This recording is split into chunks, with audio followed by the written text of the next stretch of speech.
Hey, welcome back, everybody, to another episode of Next Level Responder, Next Shift, Zero Proof Hero, me. We're going along with the leadership series since I feel like this is something that I've been really passionate about. In this episode, we're going to talk about what leadership looks like when staffing is short. Why this, topic specifically is because it's relatable. Most departments nowadays, they're running short. They're running 3-man trucks, not 4-man like NFPA says, and it affects us in the job that we do.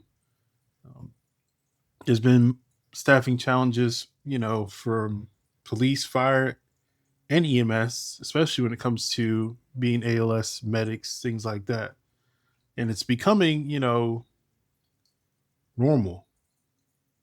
Um, just normal all the way around. 3-man trucks here, 3-man trucks there. And we're talking about the metropolitan areas, not necessarily the outlying areas. I'm out here in Georgia, so I've worked at a department here or there where they run 2-man engines and stuff like that, even 1-man engines, and that's all they can get at the time, or the city or county can afford based off of their you know run numbers. So I mean, it is what it is. But today I just want to talk about how short staffing isn't temporary anymore. It's more of just the environment. So let's get to it. First up, we're going to talk about what people think leadership is, and this is leadership in the textbook. They talk to you about, hey, when you get on scene, you're supposed to be in command as the captain, lieutenant, sergeant, whoever's riding seat. You're supposed to tell your people what to do, what resources you need, and things of that nature. Authority when it comes to being on scene, with being a leader as the person riding seat. Like, hey, I need firefighter A to do this. I need firefighter B to pull this hose. I need firefighter C to throw this ladder. And it's different when staffing shortage is just a thing. You get on scene, it's you and another firefighter. And the command aspect that they teach so much in the textbooks and classes and things like that, you pretty much have to condense most of that. And your span of control is just you and another firefighter. So throwing a ladder has to be a 1-man job. Pulling the line has to be a 1-man job. Doing a 360 is part of being a person riding seat.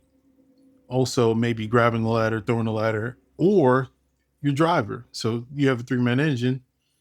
You tell your driver to throw some ladders or catch that hydrant at the same time. It's just kind of different now. And people have that perception, hey, you're the captain on scene, you're supposed to be telling people what to do, not necessarily doing everything, but you're supposed to be the guy with the experience, the leader of everything. But with staffing shortages, it doesn't work like that. You're the catch all be all on top of being a leader. So you got a firefighter that's hustling, doing twice their job. And as a person riding seat stuff, we're that other person's job as well.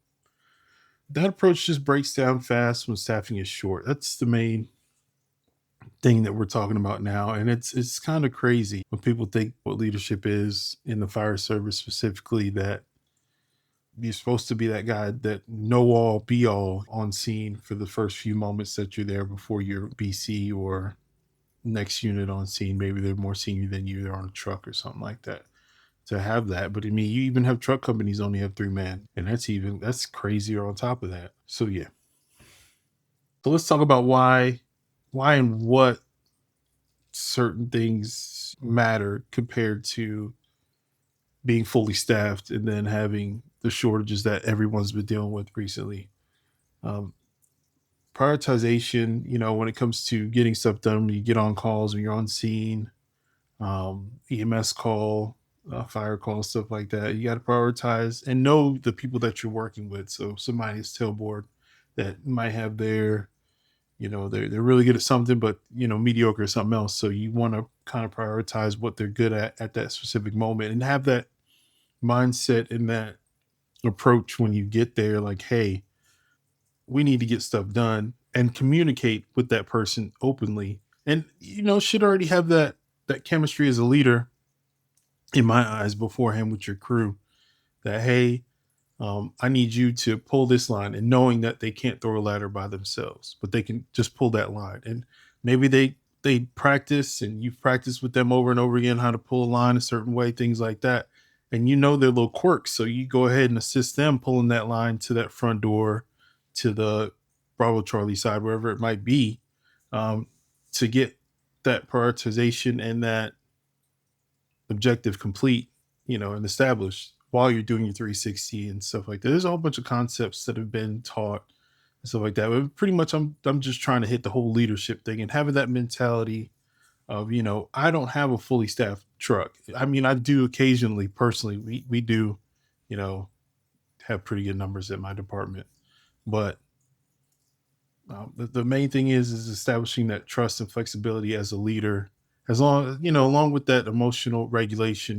When you get on scene and maybe you have somebody riding tailboard that you aren't familiar with, that you're like, hey, you know what, my expectations are A, B, C, and D first thing. When you start your shift, and if they have anything they want to look over, go over, or discuss beforehand, we can do that, because when that time comes and that bell rings and that citizen is concerned and they got everything on your shoulders, you need both of y'all to be in unison at that moment, especially not having that third person back there, because of course you want your driver to be focused on getting you water, getting the water supply, make sure they have the proper pressures, things like that going on, proper tools, apparatus placement. There's a whole bunch of things that drivers do that the tailboard people have their responsibilities to do as well, but you want everything to be as fluid as can be and as smooth. um, that's when leadership kind of shifts from control to clarity, making sure that everybody understands their assignment and that everything is going, you know, as orchestrated, or I don't know, orchestrated is a good word, but you want to orchestrate it as a leader, as comfortably as smooth as possible. That way, again, the objective and the mission is complete in a safe, steady manner. Lives are saved as well as property.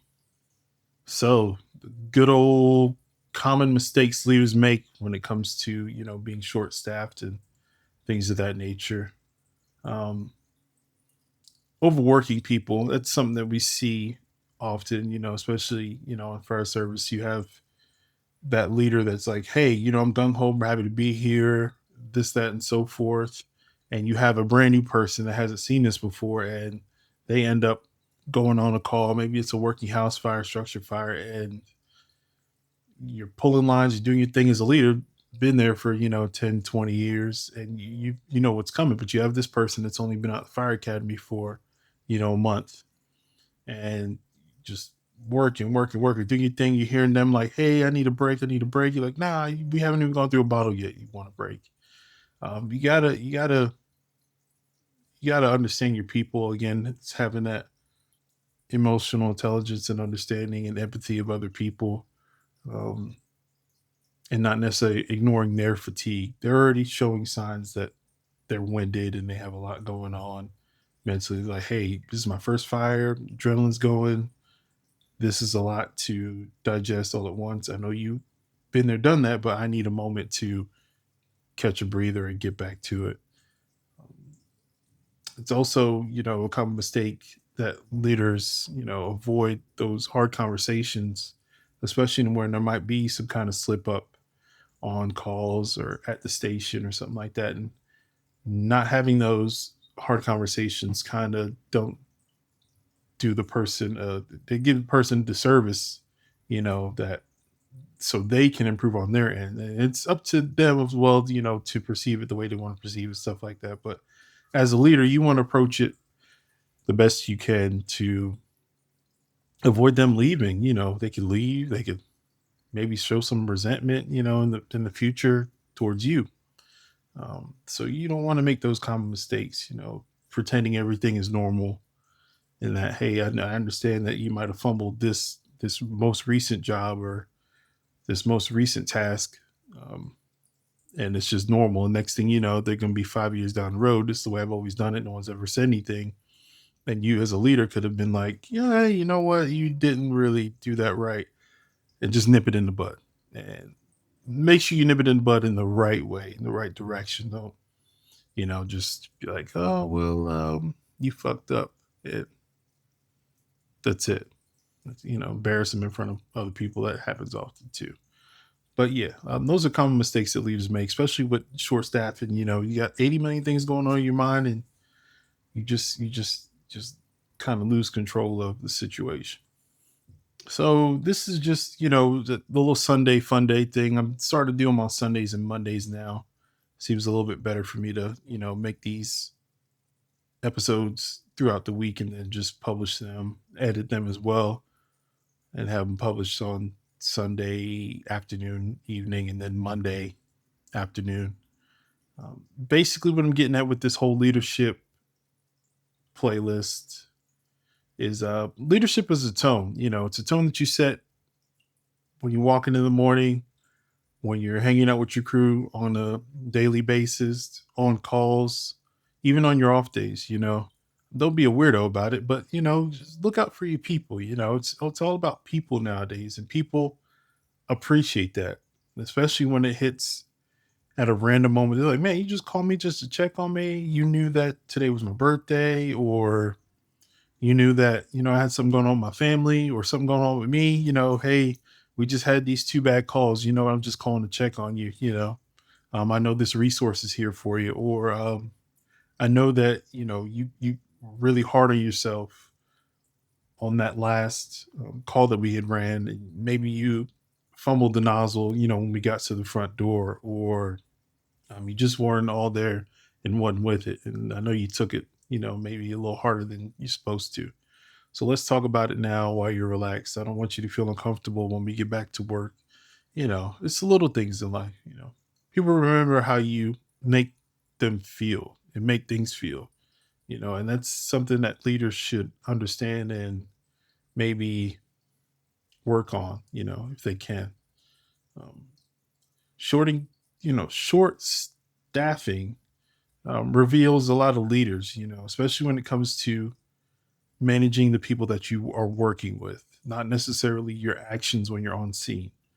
Yeah, you could be a like the most strongest, most skilled, things like that when it comes to being in the heat of the moment. But if you manage the people that you have on scene in a delicate and appropriate way, you can get stuff done and let them be a part of it at the same time without them feeling like they're being such a nuisance. If they're failing at something, if they're lackluster at something specifically, pick them up, let them know. Be like, hey, I see that you're slipping over here.